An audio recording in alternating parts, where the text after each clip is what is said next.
Today's story was posted by a woman on Reddit.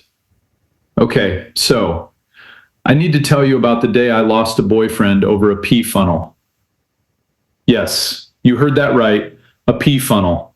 And honestly, the more I think about it, the more I realize that little piece of silicone didn't cost me anything. It just revealed the truth a little faster than it would have on its own. But let me back up, because to really understand how we got there, standing on the shoulder of a jammed up highway in the middle of absolutely nowhere, arguing about gender optics and bathroom anatomy, I need to tell you about me and Marcus. I'm 26. At the time, Marcus was 25. We'd been dating for about 8 months, which is that sweet, tricky stretch of a relationship where things feel serious enough that you've let your guard down, but not quite long enough that you actually know each other. You know the phase. You've probably lived it. The phase where everything still looks pretty good from a distance, but the cracks are just starting to show if you lean in close enough. Marcus was charming. He was funny in that quick, offhand way that made people gravitate toward him at parties. He knew how to make me feel chosen, which, if I'm being honest, was something I really wanted back then. He had a good job, he smelled nice, he remembered little things, like my coffee order and the name of my childhood dog. All the stuff that makes you go, yeah, this one's worth keeping. But there were things, little things I filed away in the back of my mind under, we'll deal with that later. The way he'd get quiet and withdrawn if I made a decision without checking with him first. The way he'd occasionally say something just a little too controlling, and then laugh it off so fast you almost convinced yourself you'd imagined it. The way his sense of how I should behave in public had very specific parameters. I told myself every couple has friction. Every relationship takes work. I was 26 and I was trying. Now, about the pee funnel. This is not a weird thing. I want to be very clear about that before I go any further. A stand-to-pee device, sometimes called a pee funnel, sometimes called an STP, is a completely normal, incredibly practical piece of gear. Hikers use them. Campers use them. Festival goers, road trippers, women in the military, women who are tired of hovering over disgusting gas station toilets. Loads of women use them. You slip it into place, and it lets you pee standing up, discreetly, without pulling your pants down. Clean, fast, zero mess if you do it right. I'd had mine for about 2 years. Got it on a camping trip recommendation from a friend, and it genuinely changed my life in those nature calls at inconvenient moment situations. I kept it in my car, tucked in the glove compartment, because honestly, roads are unpredictable, bodies are unpredictable, and I am a person who would rather be prepared than suffer. Marcus had seen it before. He never really said anything about it. I didn't think it was a big deal. It was a Saturday in late summer. We were driving back from a weekend trip, a nice one actually. We'd spent 2 days at a cabin with some friends, and the drive home was supposed to be maybe 3 hours. Nothing serious. Marcus was driving. I had my feet up on the dash, the window cracked, music playing low. It was one of those afternoons that feels like it's going to stay golden forever. And then traffic stopped. Not slowed, stopped. Full, complete. Nothing moving stopped. We sat there for a while, assuming it was a fender bender or a merge issue, one of those things that clears up in 10 minutes. 10 minutes passed, then 20, then half an hour. Marcus was checking his Maps app, refreshing it like it was going to tell him something different on the 17th try. It kept cheerfully informing us that there was heavy traffic ahead. Thanks, very helpful. We found out later, much later, that the highway had been completely shut down. A serious accident a few miles ahead. They'd closed the whole stretch, which meant nobody was going anywhere. Hundreds, maybe thousands of cars just parked on the interstate. Some people had turned off their engines. A few had gotten out and were leaning against their hoods, scrolling their phones. One guy ahead of us had a portable speaker going. There were kids in the back seat of the minivan next to us, faces pressed to the glass. It was surreal, like a very boring apocalypse. And that's when it hit me. I had to pee. Now, I want you to understand the specific kind of have to pee I'm talking about. Not the polite, passive, oh, I could probably use a restroom eventually kind. I'm talking about the sudden, escalating, very physical realization that my bladder had its own schedule and was not interested in negotiating with the highway closure. I'd had a lot of coffee that morning and a lot of water in the car because it was hot. I had not accounted for the possibility that I would be stationary on a highway for an unknown amount of time. I shifted in my seat. I tried to think about other things. I watched a guy about 6 cars up walk casually to the grass on the side of the road, face the tree line, and just go. Then another guy did the same thing, and then a third. Just a little procession of men walking to the shoulder, doing their business, walking back, completely unbothered, like this was a perfectly normal part of road travel, which, for them, it essentially is. And I thought, I can do that. I reached into the glove compartment and pulled out my STP device. I was actually kind of relieved I had it. I figured I'd slip out of the car, walk to the grass, use it discreetly through my zipper with my back to traffic. Nobody would see a thing. It would take 30 seconds. I'd be back in my seat before Marcus even noticed I was gone. That was the plan. That was not how it went. Marcus noticed immediately. He glanced over, saw what I was holding, and his expression shifted. Not to confusion, not to amusement, to something I can only describe as alarmed. Like I'd pulled out something genuinely upsetting. "What are you doing?" he said. "I have to pee," I said. "I'm just going to go over to the shoulder. No one will see anything." He looked at the device in my hand, then he looked at me, then back at the device. "You're not going to use that thing," he said. I blinked. "Yes, I am. That's literally what it's for." "People will see you," he said, "standing up like that. They'll think you're—" He paused like he was choosing his words. "They'll think you're trans." I sat with that for a second.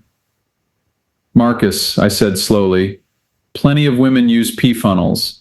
It's a normal outdoor gear item. Nobody is going to look at me peeing on the side of a highway and construct an elaborate theory about my gender identity. I just don't want people looking at my girlfriend and thinking, and I don't care what strangers on a highway think," I said. "I have to pee right now, like urgently."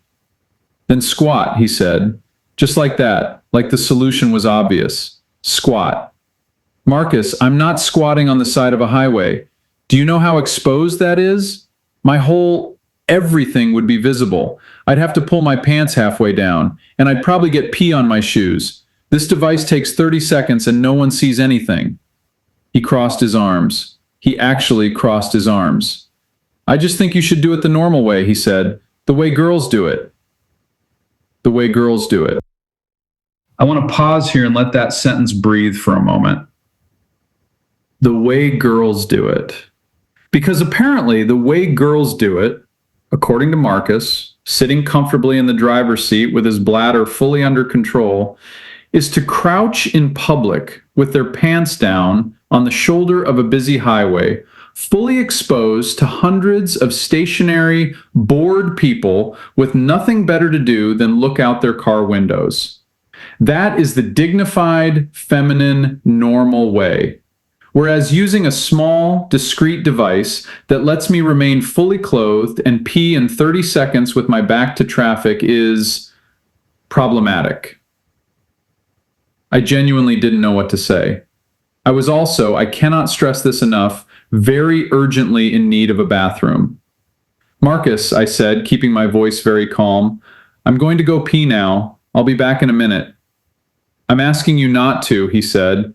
He wasn't yelling. That's the thing. He wasn't even angry. He was just firm. Like he genuinely believed this was a reasonable boundary. Like he'd thought it through and arrived at a logical position. "You're asking me to be uncomfortable and exposed so that strangers don't get the wrong impression about my gender presentation. I'm asking you to respect how I feel." I looked at him. I really looked at him, maybe more carefully than I had in a while. And I saw something I don't think I'd let myself see before. This wasn't about trans people. It wasn't even really about me. It was about him, about how I reflected on him, about managing the image of the girl he was dating, even here, even in an empty highway emergency, even at the expense of my basic physical comfort. That's a small thing, but small things have a way of being the shape of larger things. I grabbed the device. I got out of the car. The shoulder of the highway was warm and a little dusty. The grass past the guardrail was dry and patchy. There were still a few guys scattered along the tree line up ahead doing exactly what I was about to do. Nobody was paying attention to me. A woman in a minivan gave me a sympathetic look, the kind that said, "I've been there, honey." An older man walking back to his truck didn't even glance in my direction. I walked to a spot with a little natural privacy, not much, just some scrubby bushes, turned my back to the road, and used the device exactly as designed, through the zipper, fully clothed, back to traffic. 30 seconds, maybe less. It was the most relieved I had felt in hours. I walked back to the car feeling about 10 pounds lighter, physically anyway. Marcus didn't say anything when I got in. He just stared straight ahead, jaw set, the particular silence of a man who has decided he has been wronged. I sat down. I put my seatbelt back on. I looked out the window at the endless line of stopped cars. "Thank you for waiting," I said pleasantly. Nothing. And that was when the real conversation, or rather, the real silence, started. It lasted the rest of the drive, which, because of the closure, was another 2 hours. 2 hours of nothing. Occasional single-word answers when I tried to talk. The music turned up just slightly too loud for comfortable conversation. The pointed looking away. All the weapons of the passive-aggressive arsenal deployed with precision. When we finally got back to my apartment, he came in, because that's what we did. He usually stayed over, and sat on the couch with his arms crossed. And then he told me, very calmly and very deliberately, that I had disrespected his feelings. I'm not going to pretend I handled that moment perfectly. I was tired. I was still processing the emotional whiplash of going from nice cabin weekend to highway standoff over bathroom logistics. And honestly, some part of me was done. "Marcus," I said, sitting across from him, "I had a medical emergency. My bladder does not care about optics. I used a piece of equipment I own to handle it in the most discreet way possible. No one saw anything, no one thought anything, and even if they had, that's not something I'm willing to make my problem. I asked you not to. You asked me to suffer for your comfort. That's not the same thing." He said I was being dramatic. He said he just wanted me to act like a normal girlfriend. He said, and this one I'll remember for a while, that he didn't think it was too much to ask that I try to look like a girl when we were in public together. Try to look like a girl. I'm 26 years old. I am, in fact, a girl. I was peeing on the side of a highway in cargo pants. That is about as archetypal as it gets. But that wasn't what he meant, and we both knew it. What he meant was, be smaller, be more careful, take up less space, handle your inconvenient biology in a way that doesn't challenge or embarrass or complicate anything. Be the version of a girl that doesn't make him have to explain anything. And I looked at him, sitting there on my couch, arms still crossed, fully convinced that he was the wronged party in this story. And I thought about all the little things I'd filed away, the quiet corrections, the subtle redirects, the specific narrow lane he'd been slowly, gently guiding me into for 8 months. I thought about how I'd almost squatted on a highway to keep the peace. And I thought, no, I won't give you a dramatic blow-by-blow of how the breakup conversation went. It was messy in the way these things always are. There was some version of, I didn't mean it like that. There was, you're blowing this out of proportion. There was the brief, hopeful pivot to, I think we should talk to someone, which, given that we'd been dating for 8 months and the incident in question involved a pee funnel on a highway, felt like a slightly ambitious therapeutic intervention. But ultimately, he left. And I sat on my couch for a while in the quiet of my apartment, and I felt something I hadn't expected to feel. Relief. The same relief as on the highway, actually. Just lighter. I posted about it on Reddit a few days later because I genuinely wasn't sure if I was the unreasonable one. That's the thing about those small, slow burn controlling dynamics. They make you doubt your own judgment. You spend enough time being gently corrected, and you start to wonder if maybe they're right. Maybe you're the difficult one. Maybe you really should just squat. The response was not subtle.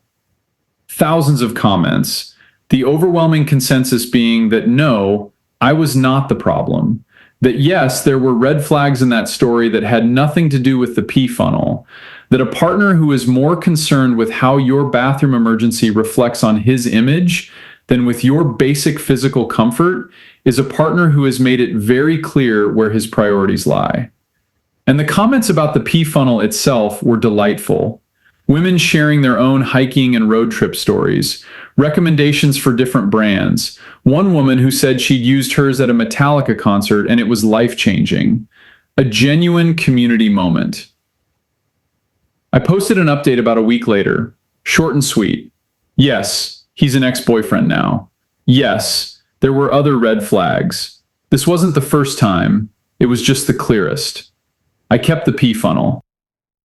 And every time I use it, which honestly is more often than you'd think, because I camp a lot and the world is full of inconvenient moments, I think about Marcus, sitting on that highway with his arms crossed, absolutely convinced that my bladder was a commentary on his identity. And I laugh. Here's the thing I want to leave you with, because I think it's actually the real story underneath this whole ridiculous situation. Controlling behavior rarely announces itself. It doesn't come in wearing a name tag. It comes in small. It comes in quiet. It comes dressed up as concern or preference or just wanting things to go smoothly. It says, I just think you should, and people will think, and can you just try to? And if you're not paying attention, you start reorganizing yourself around it without even realizing it's happening.